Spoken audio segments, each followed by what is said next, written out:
Yup, good tutorial. Today we're going to be discussing Sykes-Picot Agreement, and why was it made, what did it do, and what are its implications today. To begin, who made the Sykes-Picot Agreement? So, Sir Edward Grey, the British Secretary of State, and Paul Cambon, French ambassador to the UK, each appointed representatives to negotiate the Levant area post-World War I's prospective Ally victory. They assigned Sir Arthur Nicholson, British Secretary of Foreign Affairs, diplomat, and Francois Georges Picot, the first Secretary of the French Embassy in London.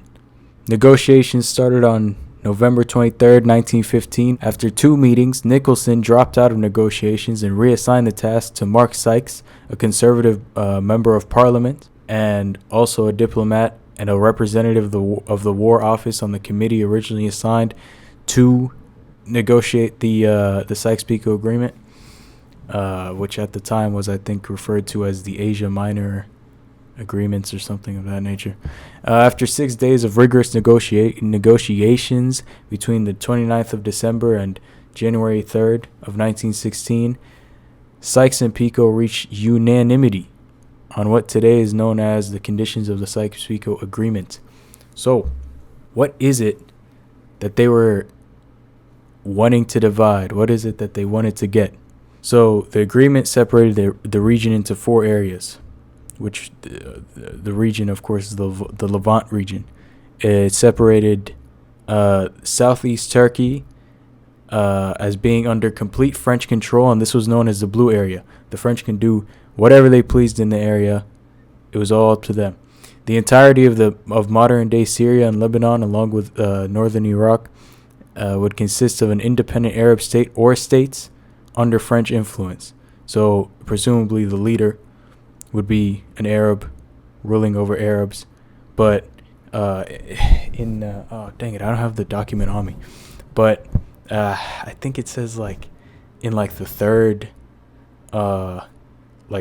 section of Sykes-Picot, it says that all advisors will be exclusively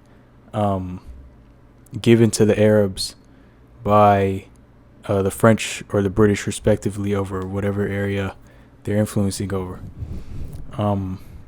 So it's French influence, British influence, but very heavy influence to serve French and British interests.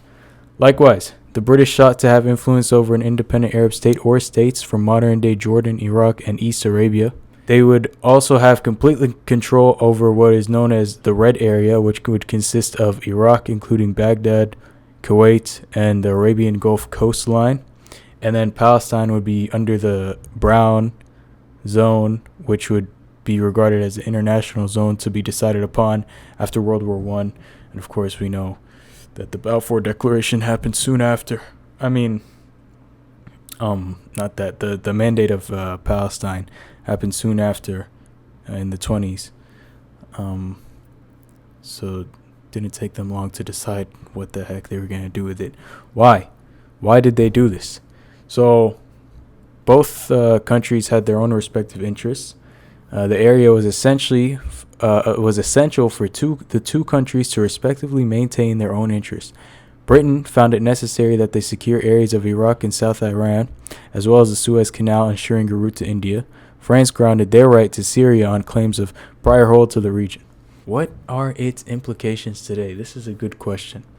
So, the Hussein-McMahon Correspondence, which was a series of 10 letters between British High Commissioner of Egypt, Charles McMahon, and the Sharif of Mecca, Hussein bin Ali, wherein McMahon confirmed complete British support of a totally Arab state from the Arabia to the Levant, given that Hussein led a revolt against the Ottoman Empire, who was an enemy of the British and the Allied forces in World War I. These letters were being exchanged while the Sykes-Picot negotiations were taking place, to no knowledge of Sharif Hussein.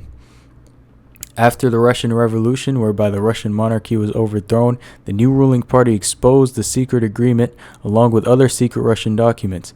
The Arabs, amid their own British-backed revolt, felt betrayed. The independent Arab state which was promised to them would instead be controlled by foreign colonial powers.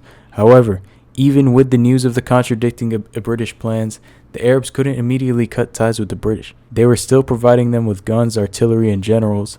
Ceasing British aid would mean defeat for the Arabs and possible punishment to come from the Ottomans. Ever since then, the Arab world has held severe distrust and resentment towards the British. The Arab revolt, egged on by the British, led to nothing besides the fall of the Arab protectors and the Ottomans, British and French oppression in the Mandate areas, and a precursor to the cancer of Israel in the Balfour Declaration.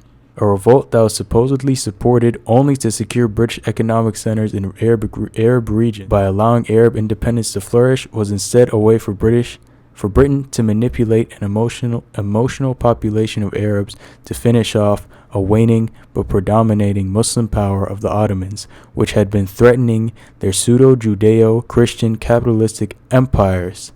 To this day, the Arabs and Muslims can justly point to the British chicanery as a significant cause of their problems.